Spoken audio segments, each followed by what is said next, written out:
நான் வந்து அது உண்மைன்னு நினைக்கிற வரையிலும் நான் அதை வாழ மாட்டேன். இவங்க எல்லாம் சொல்றாங்க, சரி ஓகே, அப்படி நான் நினைச்சேன் அப்படின்னா என்னுடைய மனசுல நான் வந்து நான்லாம் பெரிய ஆள் கிடையாது, நான்லாம் ஒன்றும் திறமைசாலி கிடையாது, நான்லாம் அவ்வளோ சுறுசுறுப்பு கிடையாது, எனக்கெல்லாம் இப்படிலாம் பண்ண முடியாது அப்படின்னு நான் ஒரு நினச்சி எனக்குன்னு ஒரு லெவல் போட்டு வச்சுட்டேன்னா அதுக்கு மீறி நான் வர முடியாது. அப்படி அதுக்கு மீறி நான் வரணும்னு ஆனால் கடவுள் வச்சிருக்கிறாருன்னா அப்போ எதை மாற்றணும்? எனக்குள்ள நான் வச்சிருக்கிற எண்ணத்தை மாற்றணும். இப்போ பாருங்களேன், பில்டிங்கில் இங்கே சுவிட்ச் ஆன் பண்ணுறோம், இங்கே ஃபேன் ஓடுது. அன்னைக்கு இதை நான் சொன்னேன். நான் இங்கேருந்து அங்கே எப்படி வருது?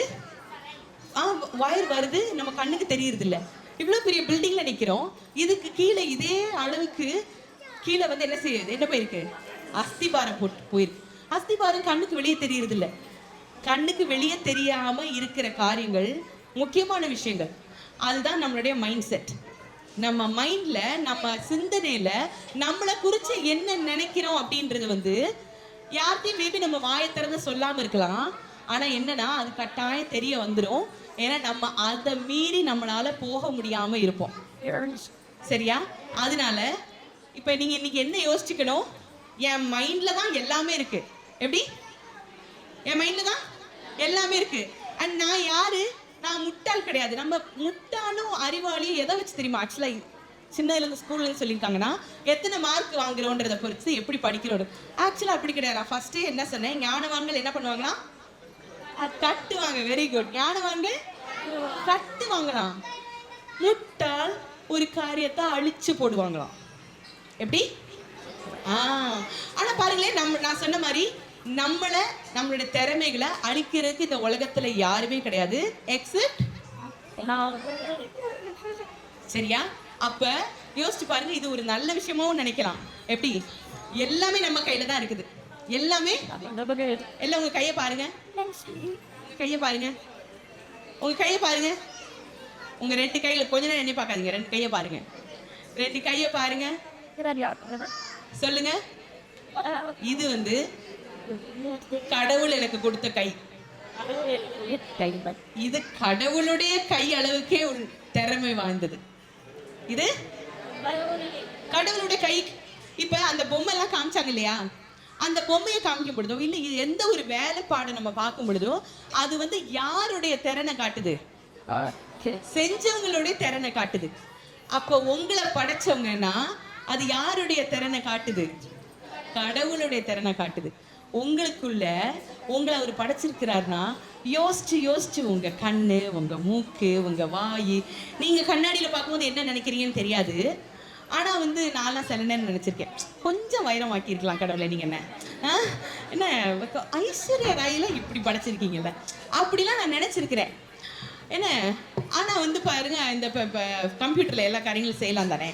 அப்போ இந்த கம்ப்யூட்டரில் நான் வந்து என்ன செஞ்சேன் ஒரு நாள், இதெல்லாம் ரகசியம், மைக்கில் சொல்கிறது வந்து உங்களுக்கு கேட்கணுன்றதுக்காக, வெளியே போய் சொல்லிக்கிட்டு இருக்காதீங்க, புரிச்சுதா? ரெக்கார்டிங் ஆஃப் பண்ணிடுங்க. வந்து நான் என்ன செஞ்சேன், இந்த ஃபோட்டோஷாப்புன்னு சொல்லிட்டு கம்ப்யூட்டரில் வந்து என்ன செஞ்சேன், அதில் வந்து நம்ம வேணுன்றதுக்கெல்லாம் வரையலாம், கொள்ளலாம், மாற்றலாம். அது மாதிரி நான் ஒருத்தவங்களோட முடியை எடுத்து கொண்டு வந்து எனக்கு போட்டு, அவங்களோட இதை ஐப்ரோஸை எனக்கு போட்டு, அவங்களோட இதை போட்டு எல்லாம் போட்டு சூப்பர் அப்படின்னு நினச்சேன். பாரு, என் கடவுள் என் மனசில் கேட்குற கேள்வி கேட்டுச்சு. என்ன தெரியுமா? எல்லாம் சூப்பராக இருக்குது, பிரிசில்லா எங்க? என்னது பிரிசில்லா எங்க? இப்போ யோசிச்சு பாருங்களேன். அந்த நான் எனக்கு அன்னைக்கு ஃபர்ஸ்ட் டைமாக கண்ணு திறக்குது.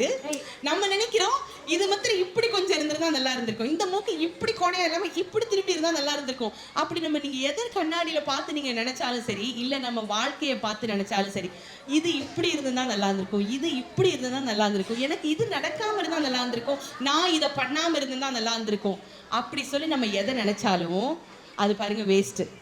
என்ன செய்யுங்க, இழுத்து மூச்சு விடுங்க. இது கடவுள் எனக்கு கொடுத்த வாழ்க்கை. எனக்கு எல்லாத்தையும் கடவுள் நல்லதாக கொடுத்துருக்கிறாரு. நான் இந்த கைகளை கொண்டு இந்த மனசை நான் அவர்கிட்ட கொடுக்கும் பொழுது, நான் என்ன யோசிக்கிறேன்றதை நான் வந்து திருத்த நான் முடிவெடுக்கும் பொழுது நான் சாதிக்க முடியாதது எதுவும் கிடையாது. என்னை பார்த்து உலகமே வியக்கிற அளவுக்கு நான் பெரிய காரியங்களை, நல்ல காரியங்களை செய்வேன். சரியா? நான் வந்து கட்டுவேன். நான் ஞானவான். என்னென்ன கட்ட போகிறோம்? என்னென்ன கட்டிகிட்டு இருக்கிறோம்? குடும்பங்களை ஏற்கனவே கட்டிட்டு இருக்கிறோம். அடுத்தது என்ன? இப்ப என்ன கத்துக்க ஆரம்பிச்சு இப்ப நீங்க அதை பழக ஆரம்பிக்கிறீங்க அப்படின்னா என்னது? தொழில, சரியா? உங்களோட திறனை, அது மூலமா யாரை கட்டுவீங்க? சுத்தி உள்ள ஆட்களை கட்டுவீங்க. ஸோ இப்போ நீங்க கத்திருக்கிற உங்களோட திறனை எப்படி யோசிச்சுக்கணும் சொல்லியிருக்கிறேன்? பேபி மாதிரி யோசிச்சுக்கணும். அதை இப்போ நீங்க என்ன செய்யக்கூடாது? இப்போ தூக்கி இப்போ 1 வயசு பிள்ளைய வந்து தானா சமைச்சுக்கணும் விட்டுட்டு போக முடியுமா? 20 வயசு பிள்ளைய தானா சமைச்சுக்கணும் விட்டுட்டு போகலாம். அந்த மாதிரி இப்போ வந்து நீங்க என்ன செஞ்சிடக்கூடாது? இந்த இந்த புதுசா நீங்க கத்திருக்கிற உங்களோட திறனை வளர்க்கறதுக்கான எல்லா முயற்சியும் நீங்க எடுங்க. அப்படி இல்லைன்னா அதோட வளர்ச்சி மெதுவா இருக்கும். சரியா? God bless you. நீங்க எல்லாரும் பெரிய ஆளா வருவீங்க. I bless you.